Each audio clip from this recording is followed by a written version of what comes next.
A ver, cuando pensamos en la actividad física de las grandes civilizaciones precolombinas, seguro nos vienen a la mente imágenes de juegos exóticos, rituales un poco misteriosos, pero la verdad es que la historia es mucho, mucho más profunda. El movimiento, la fuerza, la resistencia no eran solo para divertirse, eran en realidad un reflejo de su universo, de su sociedad y sobre todo, de su forma de sobrevivir. Acompáñenme a descubrir esta historia fascinante. Ok, esta es nuestra ruta de hoy. Primero, vamos a romper con la idea moderna de deporte. Luego, nos meteremos de lleno en su filosofía del cuerpo, que es clave para entender todo lo demás. Veremos cómo educaban a su gente, desde la élite hasta el pueblo. Exploraremos esos juegos tan famosos y su verdadero significado. Después, viajaremos al Imperio Inca para ver cómo usaron el atletismo como una herramienta de Estado. Y al final, vamos a reflexionar sobre qué nos queda de todo esto hoy.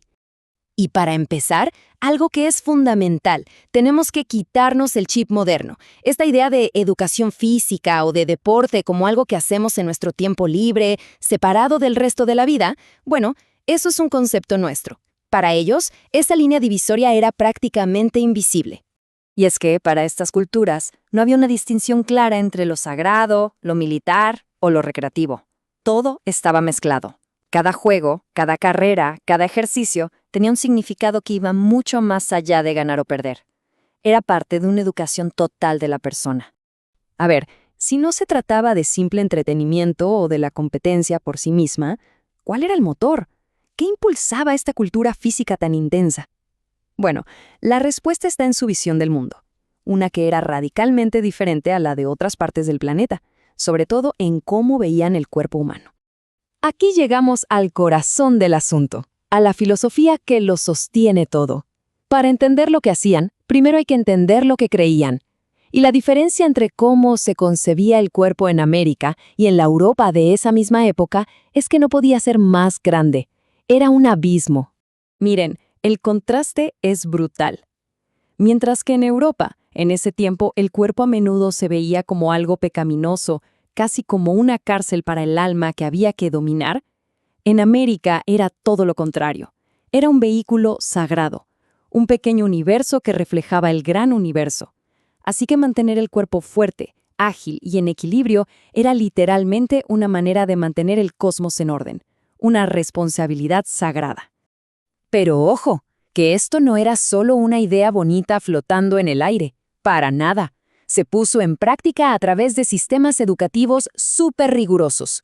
El Imperio Azteca, por ejemplo, es el caso de estudio perfecto para ver cómo se formaba el cuerpo y el carácter desde chiquitos para servir a la comunidad y al Estado. La sociedad azteca tenía básicamente dos caminos. Por un lado, el Telpochcali, la casa de los jóvenes, donde los hijos del pueblo se preparaban para la guerra y las obras públicas. Aquí, el foco estaba en la fuerza bruta, en la resistencia, que se forjaba con trabajos comunitarios muy duros. Por otro lado estaba el Calmecac, para la nobleza. Ahí se buscaba formar líderes. El entrenamiento físico era distinto, se centraba en la disciplina, en la resistencia al dolor con ayunos y rituales, y en tener un control absoluto sobre el cuerpo y la mente. Y esta imagen del Códice Florentino nos lo muestra clarísimo. Fíjense, el proceso empezaba desde muy temprano.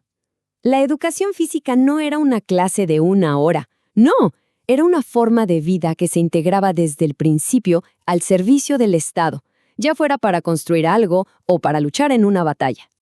Bueno, ya vimos la formación. Ahora pasemos a la parte más visible de esta cultura física, los juegos. Pero como ya se imaginarán, no eran simples pasatiempos, eran eventos sociales complejísimos que podían decidir el destino de pueblos enteros. El famosísimo juego de pelota, o Tlachtli, tiene casi 4000 años de historia, y lo más fascinante es ver cómo fue cambiando su función. Nació casi como una forma de resolver peleas sin tener que ir a la guerra, pero con el tiempo se fue cargando de un simbolismo astronómico brutal, y al final se convirtió en un espectáculo de poder para que los gobernantes demostraran quién mandaba. Y las reglas, eran de una exigencia física increíble. Pónganse en situación. golpear una pelota de caucho macizo que pesaba hasta 5 kilos usando solo la cadera, las rodillas o los codos. Y todo esto con movimientos acrobáticos, para que no tocara el suelo. La pelota era el sol. Mantenerla en juego era literalmente mantener el universo funcionando. Así de importante era. Pero claro, no todo era Tlachtli. El continente era un hervidero de juegos distintos. En los Andes, por ejemplo, el palín era un juego súper rudo, pero su función era más bien social, para fortalecer los lazos de la comunidad. Y más al norte, el Bagatawey, que es el abuelo del lacrosse, era conocido como el hermano menor de la guerra, o sea, un entrenamiento masivo para el combate que podía durar días. Cada cultura adaptó el juego a lo que necesitaba. Y ahora viajemos un poco más al sur, a los Andes, porque el Imperio Inca le dio una vuelta de tuerca a todo esto. Para ellos, el atletismo no era tanto un espectáculo, sino la infraestructura, la logística que mantenía unido un imperio gigantesco. Miren, el sistema de los chasquis es, de verdad, una de las hazañas logísticas más alucinantes de la historia. Eran atletas de élite, escogidos por su capacidad pulmonar y su resistencia. Su entrenamiento no era para ganar un trofeo, era para hacer el Internet de alta velocidad del imperio. Corrían en relevos tan eficientes que podían llevar pescado fresco de la costa a la mesa del Inca en Cusco, a más de 3.000 metros de altura en un par de días. ¡Increíble! Y para la élite inca, la graduación, por así decirlo, era el Huarachicuy. Y ojo, que esto no era un juego, era una prueba de supervivencia brutal. Carreras de montaña a una altitud tremenda, ayunos, pruebas de combate. Todo estaba diseñado para filtrar y quedarse solo con los más fuertes y resistentes. Ellos serían los futuros líderes. Si fracasabas, te quedabas fuera de la élite para siempre. Entonces, ¿con qué nos quedamos de todo esto? Pues con que la cultura física precolombina era un sistema súper complejo que moldeó sociedades enteras, que mantuvo imperios en pie y que conectó a la gente con su visión del universo. Y aunque la conquista intentó borrar muchas de estas prácticas, sus ecos todavía resuenan hoy. Hay una cita que creo que lo resume todo a la perfección. Entender cómo estas culturas veían el cuerpo y el movimiento no es solo una curiosidad de la historia, ¿saben? Es una forma de entender las raíces de nuestra propia identidad, de esa conexión profunda entre el cuerpo, la comunidad y nuestro entorno. Y esto nos lleva, inevitablemente, a mirarnos un poco al espejo. Si los juegos de antes reflejaban su universo y sus necesidades como sociedad, ¿qué valores reflejan nuestros deportes hoy en día? ¿El individualismo, quizás? ¿La comercialización?